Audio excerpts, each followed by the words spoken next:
What's going on, everybody, and welcome to episode number 2 of the Mission Jimpossible podcast. If you're watching this on YouTube, don't mind my Paw Patrol Band-Aid. I don't know if you can see that, but had a little mishap. I'm currently recording from a satellite location, aka my brother's house. I had to come here and help him real quick, but I still wanted to come and not let that stop me and get an episode out to you guys today. So without further ado, let's get to it.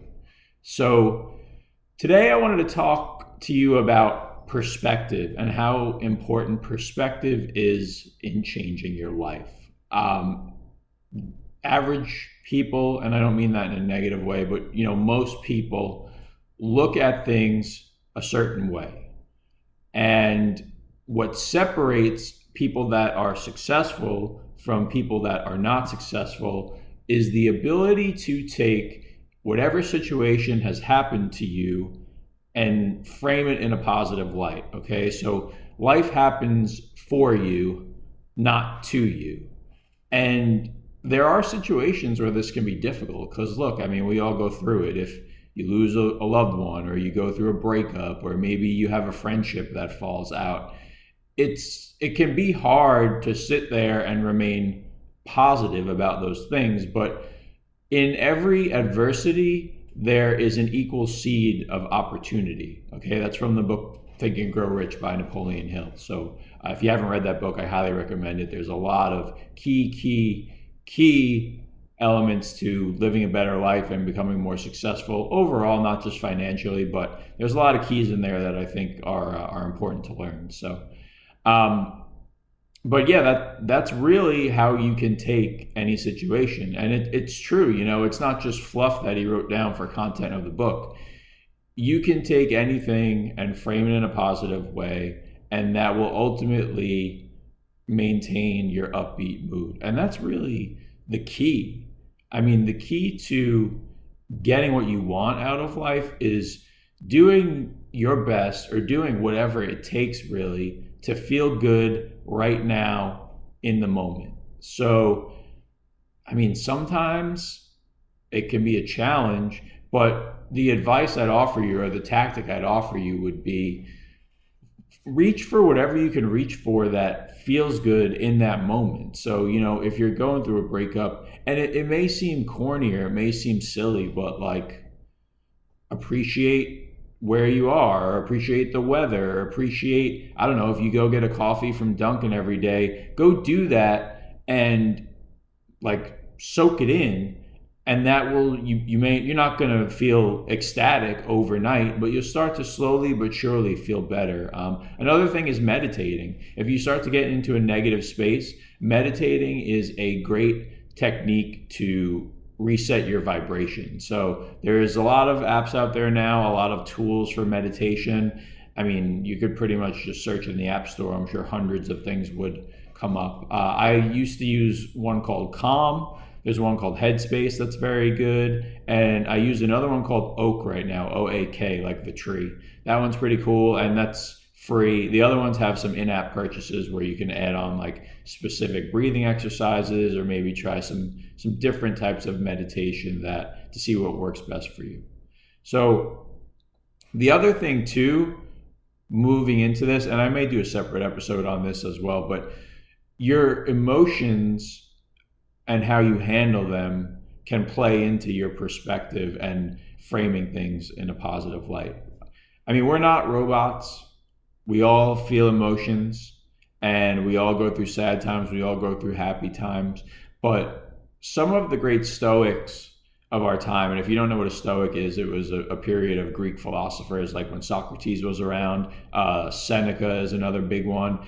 And they had this philosophy of detaching momentarily from your emotions and kind of rising above the situation and looking at it from a bird's eye view, and then taking in what your emotions are in that moment and using them as feedback. So that's what I always try to tell people in my life. I'm not an emotionless robot either, and I definitely do feel emotions. I'm going through situations right now in my life where they're not the best, but I just have faith that it's going to work out, and I focus on maintaining a positive frame of mind, and I assess what those emotions are, take that in as feedback, and use that as a part of the whole equation, and see how I can move forward and get better. So, if you're going through a breakup or dealing with family drama or even trauma earlier in your life, just know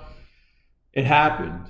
As another philosopher and brain doctor that I've listened to recently was saying that it is what it is, it happened, which can be hard for some people to swallow if it's a serious thing that happened to them. But that's the truth of it is what it is, it happened. Carrying it with you now isn't going to change what happened back then or make what happened back then any better. So you kind of have to assess that situation, take whatever lessons you can from it, and whatever emotions you're feeling, take note of those as well, and see where you can go moving forward after feeling those and using them as feedback.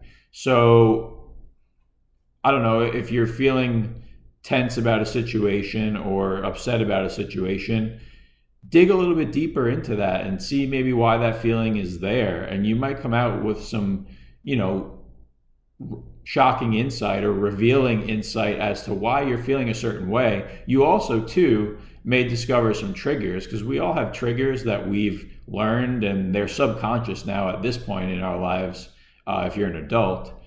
And there's, you want to get to the bottom of those, because that's how you ultimately break through blind spots in your life and live a more fulfilled life. And I did a post on Instagram the other day about living the best version of yourself.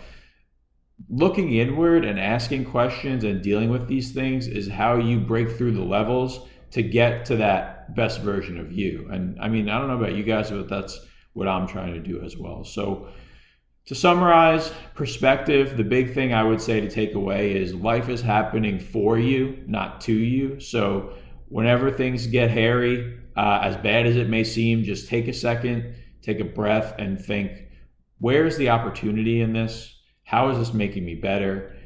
Chances are, if you're, encountering some sort of resistance or obstacle, there's an opportunity for growth in there. So take a second to breathe and locate what that opportunity is.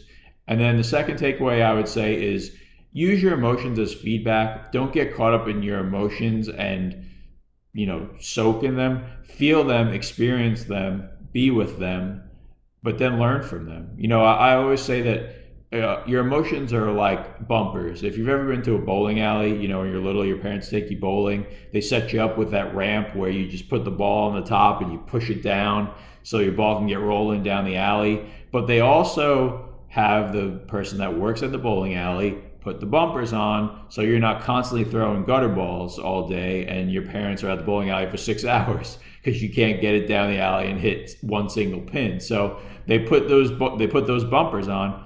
And that's what your emotions are like. If you're feeling negative emotions, they're kind of telling you that maybe you're veering off path, or maybe you're doing something that isn't going to get you where you want to go ultimately, and you need to bounce off and head right back on the straight and narrow down towards getting a strike in your life, so to stick with the bowling metaphor. So that's all I have for you guys today. I hope you found it helpful. If you're watching this on YouTube, please like and subscribe to the channel. Leave a comment below what you thought of this video, if it helped you at all, and maybe some other topics I could cover in the future.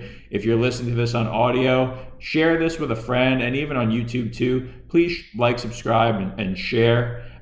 If you found it through Apple or iTunes podcasts, just leave me a review and write a comment there as well. I appreciate anything you could do to support the show and help us grow and reach more people, because at the end of the day, that's what I'm trying to do, is just reach and help more people with my message. So I love you guys. I appreciate you guys for stopping by. And until next time, if your mind ain't right, your game ain't tight.